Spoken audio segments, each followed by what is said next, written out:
Assalamu alaikum, and welcome back to Reflections on Fasting, where we explore Islamic rulings on Ramadan and beyond. I'm your host, Youssef. Today's episode covers a topic that brings up questions every Ramadan. Can you skip fasting when traveling or sick? And what qualifies as travel? As well as how does illness affect our obligation to fast? Joining me again are Ibrahim and Maryam. Assalamu alaikum.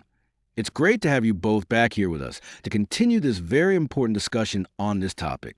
Yes, of course. It's always good to be here. Yes, this is such a relevant and practical topic. Let's get into it. Okay, then let's begin with traveling. Ibrahim, what qualifies someone as a traveler in Islamic law when it comes to fasting? Excellent question. Scholars differ slightly on the specifics, but the general rule is that a person is considered a traveler if they leave the city they live in with the intention of traveling a certain minimum distance.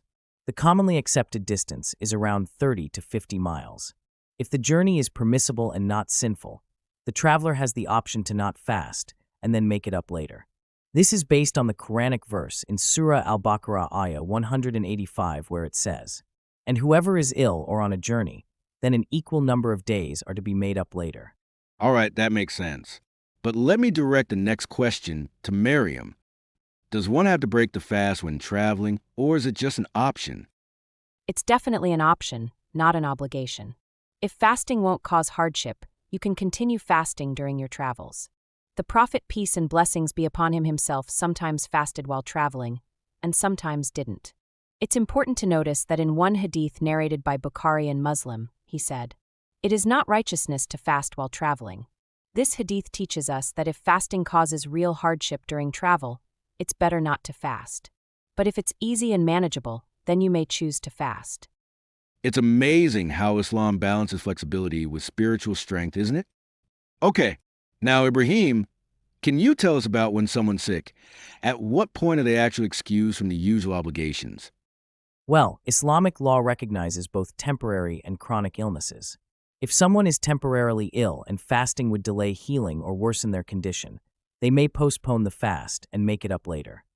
For chronic illness, where recovery is not expected, scholars say the person is exempt from fasting and must instead offer fidya, feeding one poor person for each missed day.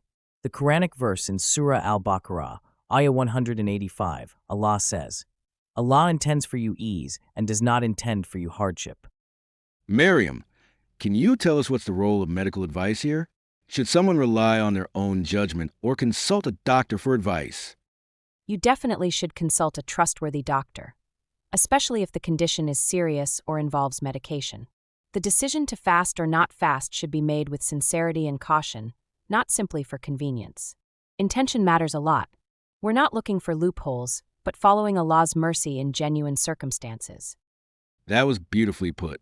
But what if someone starts fasting and then starts feeling sick later in the day? Are they allowed to break their fast? Yes, they are. If the illness arises or worsens during the day and fasting becomes harmful or unbearable, the person may break the fast and make it up later. That's completely valid. So, whether we're traveling or feeling unwell, the message is clear. Islam emphasizes mercy while still upholding our spiritual responsibilities. Exactly. Allah knows our hearts and our struggles. The goal is not to suffer, but to fulfill our obligations in a way that's safe and sustainable. Once again, Jazakumullahu khairan Ibrahim and Maryam for those insights. Dear listeners, this ends episode 7 of Reflections on Fasting. Next time, in episode 8, we will explore a topic that brings even more questions, which is pregnancy, nursing, and menstruation while fasting. We will discuss when women are excused from fasting, and what do they have to do to make it up. Until then, may Allah make your fast easy, accepted, and filled with reward. Assalamu alaikum.